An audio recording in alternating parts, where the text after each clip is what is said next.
베리 깁은 이제 79세이고 그의 현재 삶은 사람들이 여전히 비지스와 연관짓는 화려한 세상과는 전혀 다른 모습입니다. 수십 년 동안 베리는 변함없는 존재였고 든든한 목소리였으며 항상 나타나 무거운 짐을 짊어지고 가장 가까운 사람들이 하나둘씩 떠나가는 와중에도 음악을 지켜온 사람이었습니다. 명성은 그에게 모든 것을 주었지만 곧 조용히 거의 모든 것을 다시 앗아갔다. 형제들이 하나둘씩 세상을 떠났고 한 세대를 정의했던 밴드는 그가 매일매일 감당해야 하는 기억으로 남았다. 이제 대부분의 전설들이 축하 속에 살아가는 나이에 메리는 상실과 생존, 그리고 결코 잊히지 않는 기억들로 점철된 훨씬 더 조용하고 무거운 현실 속에서 살아가고 있다. 그렇다면 베리 깁의 삶은 실제로 어떤 모습이었을까요? 이제 가슴 아픈 이야기를 함께 살펴보겠습니다. 베리 깁은 기억조차 나지 않을 어린 시절 목숨을 잃을 뻔한 위기를 극복했습니다. 목소리를 내기 전 삶은 그의 목소리를 앗아갈 듯 아찔한 순간을 맞았습니다. 베리 깁은 1946년 9월 1일 더글러스에 있는 제인 크루콜 산부인과 병원에서 태어났습니다.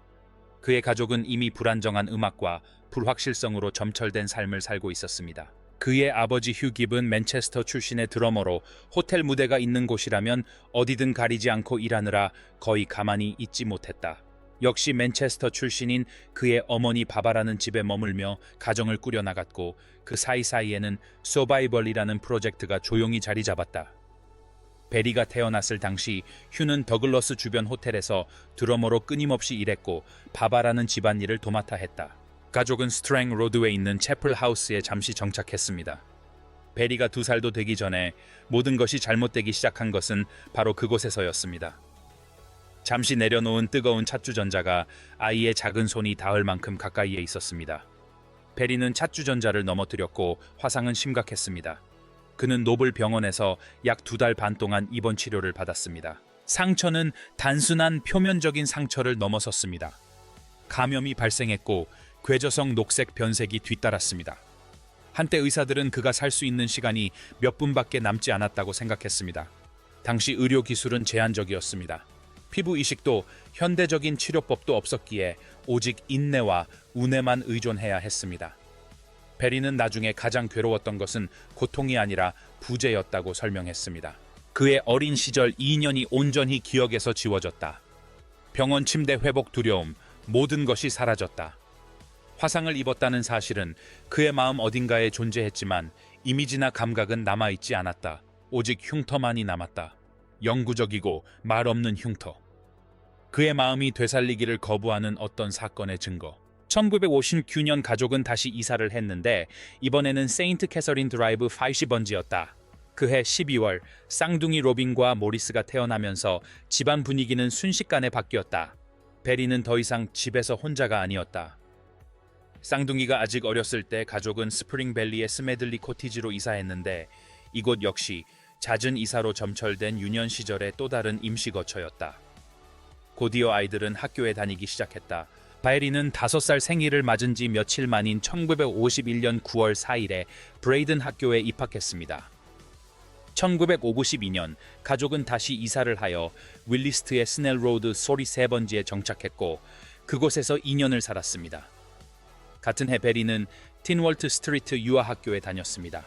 1953년 7번째 생일 무렵 그는 다시 학교를 옮겨 데스메인 로드 남자학교에 진학했습니다. 베리 깁스의 어린 시절은 화려하거나 요란한 것과는 거리가 멀었습니다.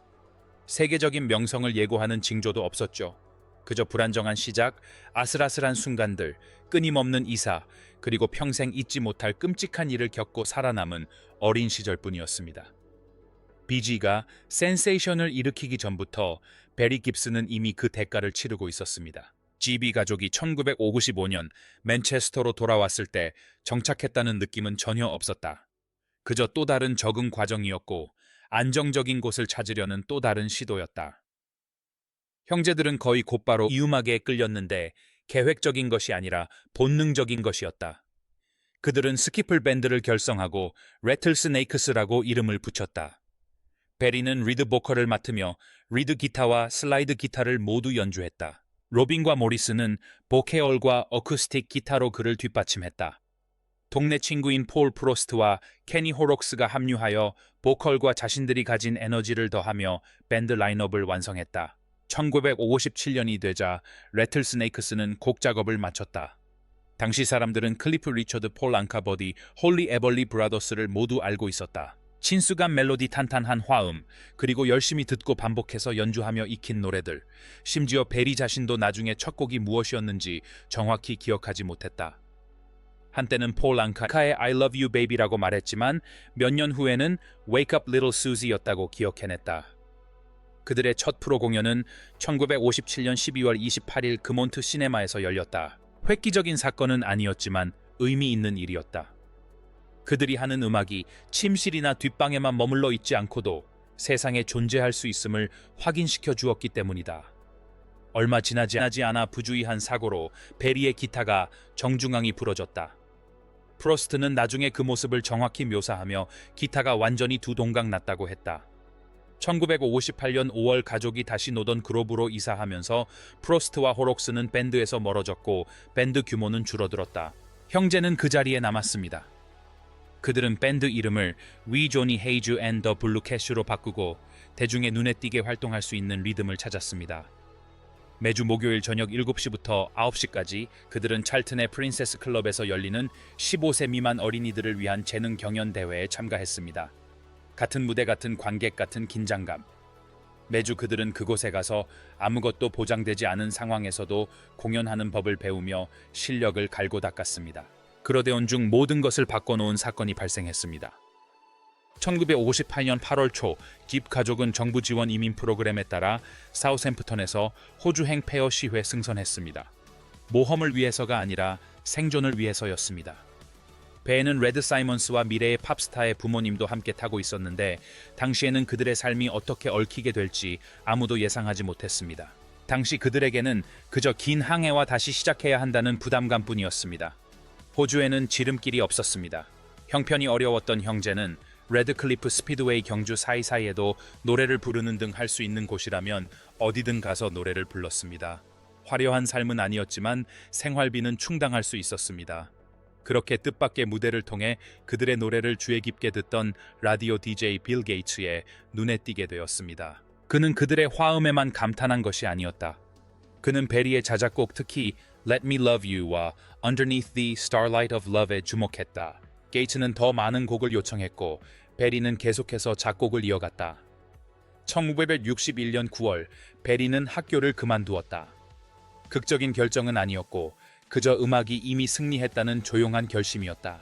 가족은 서퍼스 파라다이스로 이사했고 형제들은 1961년과 1962년 여름을 골드코스트 전역의 호텔과 클럽에서 공연하며 보냈습니다. 밤은 길게 이어졌고 박수갈차에는 오고 갔습니다. 1962년 9월 베리는 콜드 조아이 콜드 조이의 오디션에 참가할 만큼 자신감을 얻었습니다. 1963년 초 가족은 다시 시드니로 이사했고 비지는 공식적인 활동에 한 걸음 더 다가섰습니다. 그들은 페스티벌 레코드와 계약했지만 그 음반사의 명성이 다소 떨어지는 레이블에 소속되었다. 첫 싱글인 The Battle of the Blue and the Gray는 베리 깁스가 3년부터 년까지 작곡한 곡이었다. 비지의 모든 싱글에는 그의 이름이 표기되었다. 다른 아티스트들도 빠르게 주목하기 시작했다. 1963년 7월 로니 리는 I'd Like to Leave If I May를 녹음했는데 이 곡은 베리 깁스의 노래를 록앤롤로 처음 녹음한 것으로 여겨지지만 라디오 방송국에서는 뒷면곡을 더 선호했다. 1964년부터 1966년까지 베리의 곡들은 트레버 고든, 노엘린 베틀리 앤 셸턴, 에이프릴 바이런 로니, 번스 로리 발머 등 여러 가수들에 의해 녹음되었습니다. 그의 노래 One Road는 1965년 지미 리틀의 노래로 뉴사우스 웨일스 차트 2위까지 올랐으며 이후 켄트 음악 보고서에도 실렸습니다. 같은 해 브라이언 데이비스는 I Just Don't Like to Be Alone 유로 25위에 올랐다. 베리의 작곡 속도는 밴드 활동 속도보다 빨랐다. 1966년 베리는 I Was a Lover, a Leader of Manuro Radio 5KA 코유스 작곡상을 수상하며 더욱 공식적인 인정을 받았다. 기세는 더욱 높아졌고 쉴 틈은 없었다. 1964년 COBGs는 영국으로 돌아왔다. 2월 24일 그들은 라이브 오디션을 통과하고 로버트 스티그 우드와 계약을 맺었는데 같은 날 영국에서 Spixes and Specs 앨범이 발매되었다. 스티그 우드는 곧바로 그들의 매니저가 되었다. 드러머 콜린 피터슨과 리드 기타리스트 빈스 말로니가 곧 합류했다. 그들의 첫 번째 해외 앨범인 Bee Gees First가 뒤이어 발매되었다. 바에리가 리드 보케올을 맡은 두 번째 싱글 To Love Somebody는 큰 인기를 얻으며 꾸준히 사랑받았습니다. 같은 시기에 형제는 베리와 로빈이 작곡하고 애덤 페이스가 부른 Come and Milk Your Cow의 백킹 보컬로 참여했습니다. 1967년 어느 날 밤 베리는 런던의 스피크 이지 클럽에 들어가게 되는데 그곳은 간판이 아닌 허가를 받아야만 출입할 수 있는 곳이었습니다. 피트 타운젠드가 그를 존 레논에게 소개했는데 레논은 거의 뒤도 돌아보지 않았다. 레논은 마침 앨범 Sgt. Pepper's Lonely Hearts Club의 밴드 사진 촬영을 마치고 온 테오라 베리와 한참 동안 이야기를 나누었다. 베리는 나중에 농담 삼아 레논의 앞모습이 아니라 뒷모습을 만났다고 말했다. 역사와 스치듯 가까웠지만 동시에 보이지 않는 듯 아슬아슬했던 묘한 순간이었다. 막외서는 압박감이 꾸준히 커져갔다. 일정은 늘 빡빡했고 기대는 더욱 높아졌다. 1967년 호주에서 터키로 가는 비행기 안에서 베리와 로빈은 극심한 신경소외약으로 쓰러졌다.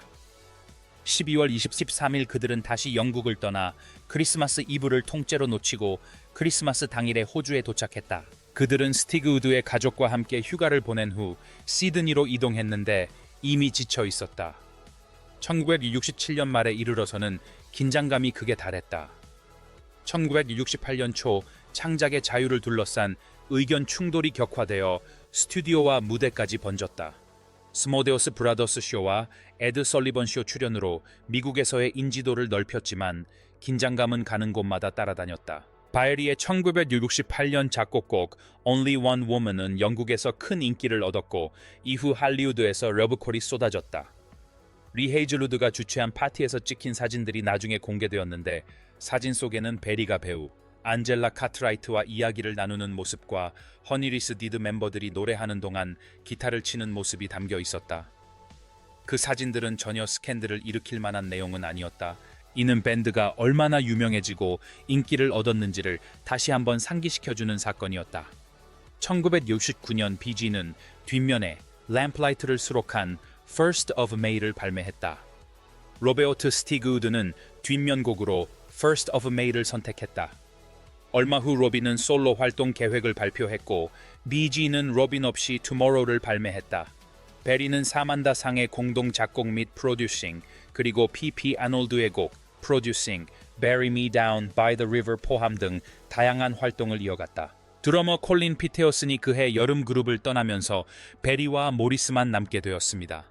해리 콕스가 잠시 합류했고 곡들은 녹음되었지만 몇 곡만 발매되었습니다.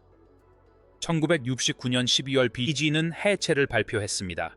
1970년 1월 베리는 자신을 떠나지 않았던 단 한 가지 조용하지만 끈질기게 작곡에 몰두하며 다음 달 녹음 세션을 준비했습니다. 그동안의 모든 일들은 무겁고 해결되지 않은 채 남아 사라지지 않았습니다. 그리고 그 해결되지 않은 무게는 바로 여기서 다음 장이 시작됩니다. 비지스가 해체된 시점과 해체가 거의 확정적이었던 이유에 대해서 말이죠. 비지스가 함께 노래할 때는 마치 자연스러운 화음처럼 아무런 노력 없이도 완벽하게 들렸습니다. 하지만 대부분의 사람들은 음악이 멈춘 후에도 그 화음을 유지하는 것이 얼마나 어려운 일이었는지 알지 못했습니다. 베리 로빈과 모리스 깁은 어린 시절부터 함께 노래하며 호흡을 맞춰 왔습니다. 그들은 자신들이 무엇을 만들고 있는지 이해하기에도 너무 어렸습니다. 그들은 공장에서 만들어진 것도 아니고 조립된 것도 아니었습니다.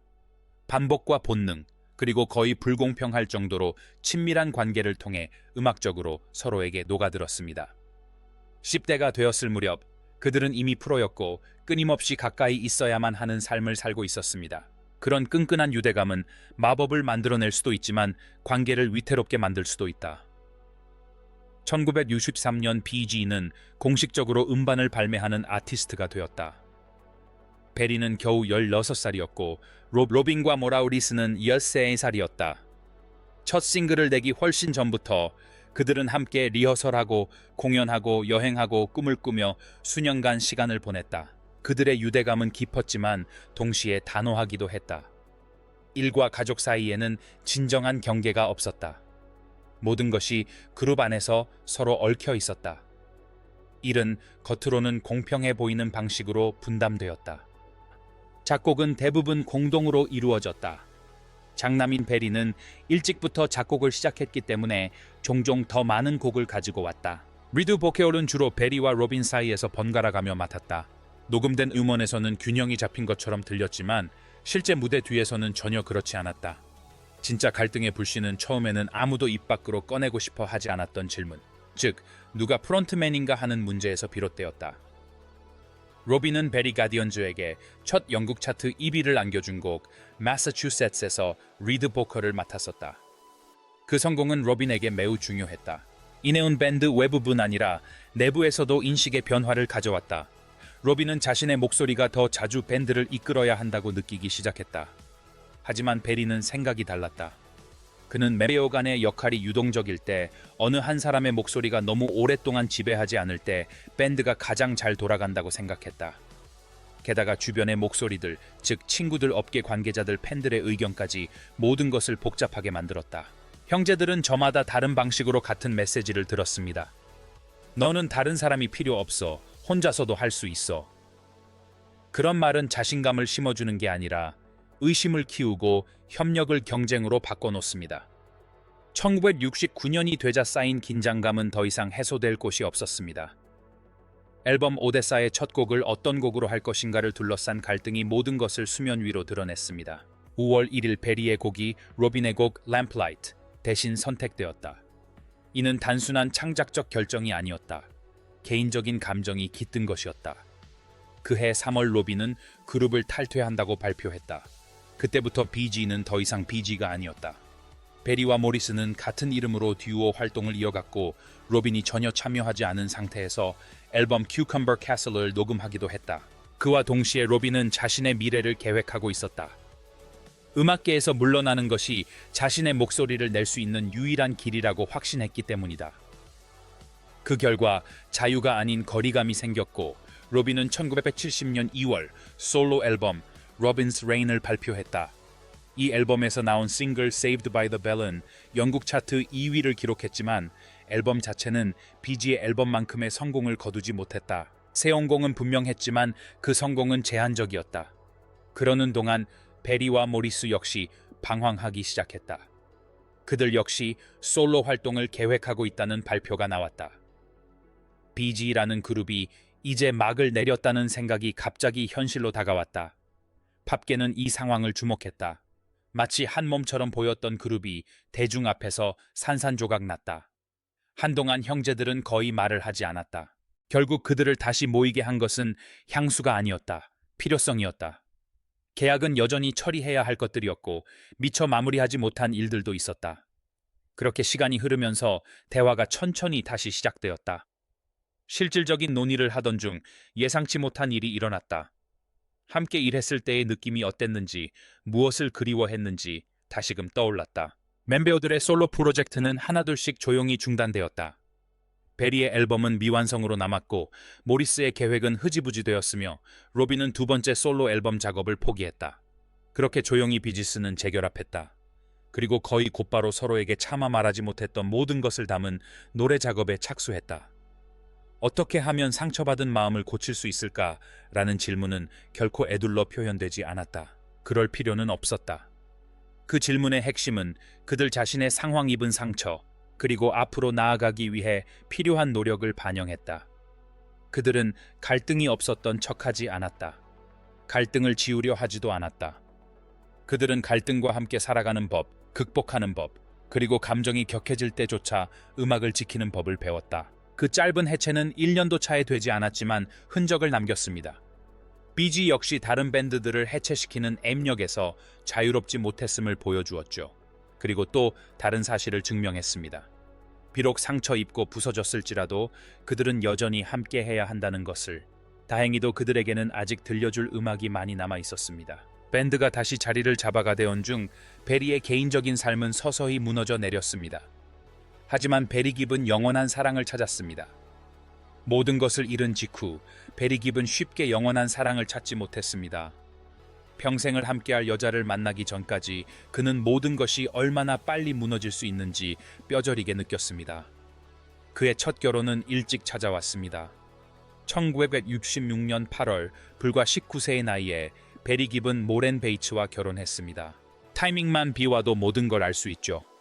베리는 젊고 유명했고 끊임없이 이사를 다녔으며 음악 외적인 정체성을 찾으려 애쓰고 있었습니다. 결혼 생활은 오래가지 못했고 두 사람은 1970년 7월에 헤어졌습니다. 당시 베리는 애비 로드 스튜디오와 가까운 애비 하우스에 살고 있었기 때문에 일은 거의 멈추지 않았습니다. 결혼 생활은 끝났지만 삶은 계속되었다. 2달 후 모든 것이 바뀌었다. 베리는 1967년 런던에서 열린 탑 오브 더 팝스 촬영장에서 린다 그레이를 처음 만났다.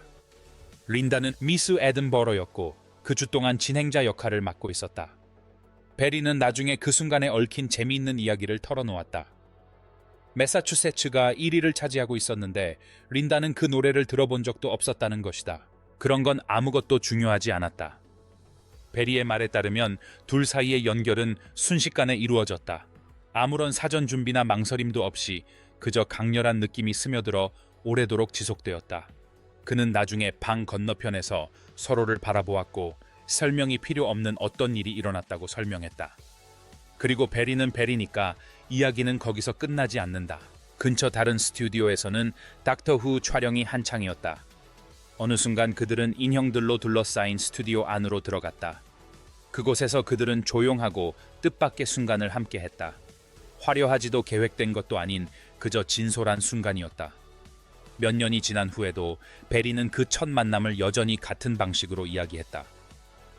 2017년 피어스 모건의 라이프 스토리에 출연했을 때 그는 첫눈에 반했다고 고백했다. 바라지도 짐작하지도 않았다. 그는 확신했다. 린다는 평생을 함께할 여자였다.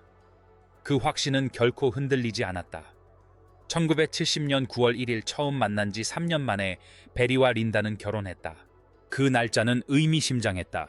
바로 베리의 24번째 생일이었기 때문이다. 모렌과의 이혼은 불과 2달 전에 확정되었다. 타이밍은 이엉망이 아니었어요. 결정적이었죠. 베리는 린다를 선택할 때 조금도 망설이지 않았습니다. 그 후로 삶은 느려지지는 않았지만 안정되었습니다. 결혼 3년 차에 베리와 린다는 첫 아이를 맞이했습니다. 12월 1일 스티븐 타디우스 크럼튼 깁이 런던에서 태어났습니다. 이후 마이애미에서 자란 스티븐은 음악에 둘러싸여 성장했지만 음악에 대한 압박감은 느끼지 않았습니다. 3살 때부터 피아노를 연주했죠. 10대 시절 그는 기타로 전향했습니다. 그의 음악적 방향은 더욱 강렬하고 시끄러운 쪽으로 기울었습니다. 시간이 흐르면서 그는 58 블랙 레이블 소사이어티와 크로바를 포함한 하드록 에마이크 메탈 밴드에서 연주했습니다. 그것은 비지의 사운드와는 달랐고 바로 그것이 핵심이었습니다. 그들의 둘째 아들 애슐리 로버트 크럼튼 깁은 9월 8일에 태어났습니다. 애음악은 그에게도 다른 방식으로 영향을 미쳤습니다. 오랜 팬들의 증언에 따르면 린다는 항상 애슐리라는 이름을 좋아했다고 합니다. 그의 중간 이름은 비그스 빅스 가족을 믿어 그들의 삶을 바꾼 로버트 스틱우드의 이름에서 따온 것입니다. 1981년 1월 베리와 린다는 플로리다에서 셋째 아들 트래비스 깁을 맞이했습니다. 그리고 3년 후 가족은 또 한 번 늘어났습니다. 1980년 12월 1일 마이클 깁은 형 스티븐과 생일이 같았습니다. 마이클이라는 이름은 베리의 친한 친구이자 마이클의 대부였던 마이클 잭슨의 이름을 따서 지었습니다. 음악은 항상 그의 삶 가까이에 있었지만 마이클은 연기를 선택하여 여러 작품에 출연하며 배우로서의 길을 걸었습니다. 1991년 12월에는 첫째 딸 알렉산드라 깁을 얻었습니다. 그 무렵 베리와 린다의 집은 북적거리고 활기가 넘쳤다. 명성은 여전히 존재했지만 더 이상 베리 삶의 중심은 아니었다. 가족이 그 자리를 차지했다. 다음 장은 조용히 시작되었다. 2002년 12월 스티븐은 딸 네나를 맞이했고 네나는 베리와 린다의 첫 손주가 되었다. 그 다음 해에는 애슐리의 아들 루카스 존 크럼튼이 태어났다. 시간이 흐르면서 가족 구성원은 점점 늘어났다. 총 7명의 손주 차트 순위나 수상 경력과는 전혀 상관없는 유산. 작년 9월 베리와 린다는 결혼 51주년을 맞았습니다. 5자녀와 7명의 손주, 그리고 전 세계를 누빈 음악 인생, 그 모든 시간 동안 그들은 변함없이 함께했습니다. 공개적인 드라마도 요란한 쇼도 없이 그저 한결같은 모습만 보여주었습니다. 오늘날 베리와 린다 부부는 마이애미 비치에 있는 집에서 살고 있습니다. 한때 베리의 젊은 시절을 규정했던 혼란스러운 삶에서 멀리 떨어진 이곳에서 명성은 완전히 사라지지는 않았지만 더 이상 그의 삶을 지배하는 가장 큰 요소는 아닙니다. 이제 남은 것은 더욱 견고한 무언가입니다. 텔레비전 스튜디오에서 시작되어 경찰 박스를 거쳐 누구도 예상하지 못했던 오랜 시간 동안 이어져 온 사랑 말입니다. 바에리 깁스의 가정생활이 지금은 안정된 것처럼 보일지 모르지만 가족과 손주들과 함께하는 평온한 일상이 찾아오기 훨씬 전 그가 일궈온 모든 것이 상실의 그림자에 가려졌던 순간이 있었습니다. 베리는 그 어떤 성공으로도 누그러뜨릴 수 없는 일련의 비극에 직면해야 했습니다. 그는 3명의 형제를 차례로 잃었습니다. 그들은 그의 어린 시절뿐 아니라 음악 야망, 그리고 정체성까지 공유했던 사람들이었습니다. 그 상실은 한꺼번에 닥친 것이 아니었습니다. 수년에 걸쳐 하나씩 찾아왔고 그때마다 상처는 다시 벌어졌습니다. 베리는 그 상처를 완전히 아물 기회조차 없었습니다. 베리 깁은 형제들을 하나씩 잃고 그 침묵을 감내하며 살아왔습니다. 비지 형제들이 세상에 준 기쁨은 이루 말할 수 없지만 그들의 말년은 훨씬 더 조용하고 무거운 슬픔으로 점철되어 있습니다.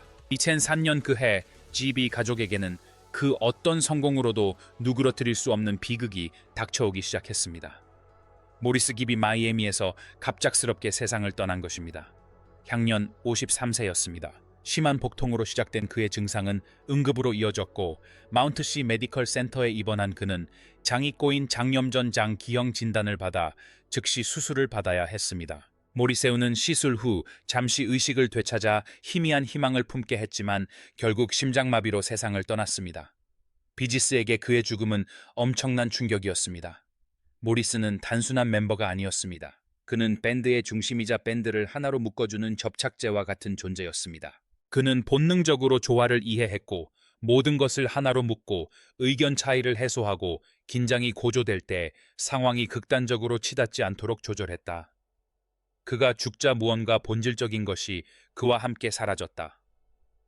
베리와 로비는 홀로 남겨져 그들이 항상 의지해왔던 균형이 무너졌음을 갑자기 깨달았다. 10여 년 후 가족은 또다시 그런 슬픔을 겪어야 했습니다. 로빈 깁은 간으로 전이된 대장감과의 길고 고통스러운 투병 끝에 62세의 나이로 런던에서 세상을 떠났습니다. 그의 마지막 몇 달 동안 건강은 급격히 악화되었습니다.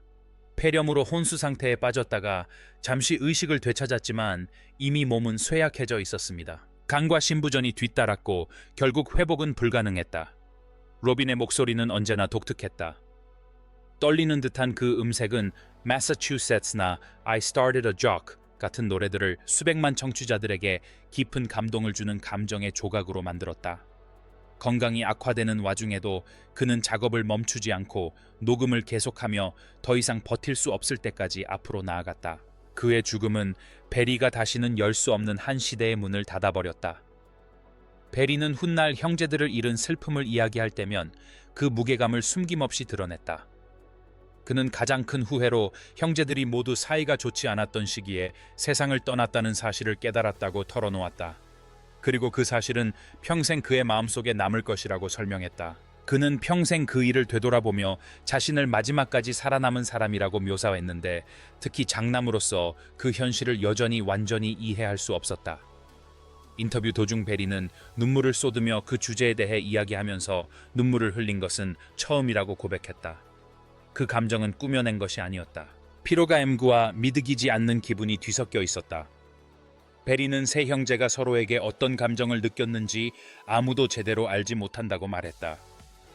그들의 이해는 오직 그들 사이에서만 존재했기 때문이다. 그들이 공유했던 것은 단순한 형제애가 아니었다. 그것은 바로 하나됨이었다. 그는 세 사람이 같은 꿈을 향해 나아가며 여러 면에서 마치 한 사람처럼 되어 있었다고 설명했다. 명성이나 찬사보다 더 그리웠던 것은 바로 공동의 목표였다. 그 모든 것을 짓누르는 것은 가족을 끊임없이 괴롭혀 온 과거의 아픔이었다. 형제 중 막내였던 앤디 깁은 오랜 약물 중독과 우울증으로 투병하다 1988년 불과 30세의 나이로 세상을 떠났다. 그의 죽음은 다른 형제들보다 훨씬 앞섰지만 그 여파는 결코 사라지지 않았다. R&D의 죽음은 첫 번째 균열이었다. 재능과 사랑만으로는 모든 것으로부터 그들을 보호할 수 없다는 경고였다. 79세의 베리 깁. 그는 부와 권력 그리고 결코 자랑하지 않는 삶을 누렸다. 인생의 이 시점에서 베리 깁은 더 이상 무언가를 쫓지 않는다. 그는 남은 것들 속에서 살아가고 있다. 2025년 현재 베리 깁은 79세이며 비지의 마지막 생존 멤버라는 사실이 그의 삶 전체를 압도합니다. 그의 삶이 아무리 성공적이고 편안해 보일지라도 음악은 결코 그를 떠나지 않았고 그를 둘러싼 소음은 사라졌습니다. 이제 남은 것은 유산 가족 그리고 더 이상 과시할 필요가 없는 부와 같은 가치입니다. 베리는 여전히 활발하게 활동하고 있지만 끊임없이 투어를 다니거나 과거를 되살리려 애쓰는 대신 현재에 집중하고 있습니다. 그는 비지의 음악 카탈로그를 보호하고 발전시키는 데 힘쓰며 음악을 세심하고 진정성 있게 그리고 존중하는 마음으로 다루고 있습니다. 그의 음악 활동은 아직 끝나지 않았지만 매우 신중하게 접근하고 있습니다. 그의 생활 방식은 수십 년간의 성공을 거머쥐었음에도 불구하고 과도한 소비에 빠지지 않고 균형 잡힌 모습을 보여줍니다. 마이애미에 있는 베리의 해변 저택은 약 둘 500만 달러 상당입니다. 프라이버시가 보장되고 넓은 공간과 탁 트인 전망을 자랑하는 이 저택은 화려함보다는 진정한 휴식을 위한 공간입니다. 세상의 시선에서 벗어나 오롯이 자신만의 시간을 보내는 곳이죠. 더불어 그는 영국에도 700만 달러에서 하나 200만 달러 상당의 부동산을 소유하고 있으며 모든 것이 시작된 곳과의 연결고리를 유지하고 있습니다. 한때 이곳에 내은 또 다른 집이 있었다. 그 집은 그 자체로 역사의 무게를 지니고 있었다. 2006년 베리는 조니 캐시가 소유했던 테네시주의 한 목장을 230만 달러에 매입했다. 복원하고 새롭게 재탄생시키려는 계획이었다. 하지만 복원 공사가 진행 중이던 2007년 화재로 집은 전소하고 말았다. 그 손실은 결코 되돌릴 수 없었다. 어떤 것들은 다시 지을 수 없는 법이다. 바에리의 취향은 부동산에만 국한되지 않습니다. 그는 오랫동안 자동차 특히 공학적 설계와 개성이 조화를 이루는 차들을 좋아해 왔습니다. 그의 컬렉션에는 람보르기니 카운타크 5000S가 있는데 이 차는 속도보다는 디자인과 시대적 감성을 더 잘 보여주는 차량입니다. 그의 컬렉션은 단순히 관심을 끌기 위한 것이 아니라 세심하게 선별된 것입니다. 재정적으로 볼 때 베리는 극소수의 아티스트만이 도달할 수 있는 위치에 있습니다. 2025년 기준으로 그의 순자산은 약 1억 4천만 달러로 추정되며 이는 그를 비지 멤버 중 가장 부유한 인물로 만들었습니다. 이 금액은 단 하나의 수입원이 아니라 오랜 시간에 걸쳐 신중하게 축적된 여러 수입의 결과입니다. 비지의 저작권료 수입만으로도 연간 500만 달러에서 1000만 달러에 달하는 것으로 추산됩니다. 다른 아티스트를 위한 작곡 활동으로 추가로 연간 100만 달러에서 200만 달러를 벌어들입니다.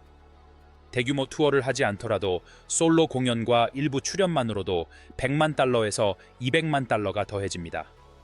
비지의 음원과 관련된 라이선스 및 싱크로나이제이션 계약으로 연간 300만 달러에서 500만 달러의 수익을 창출합니다.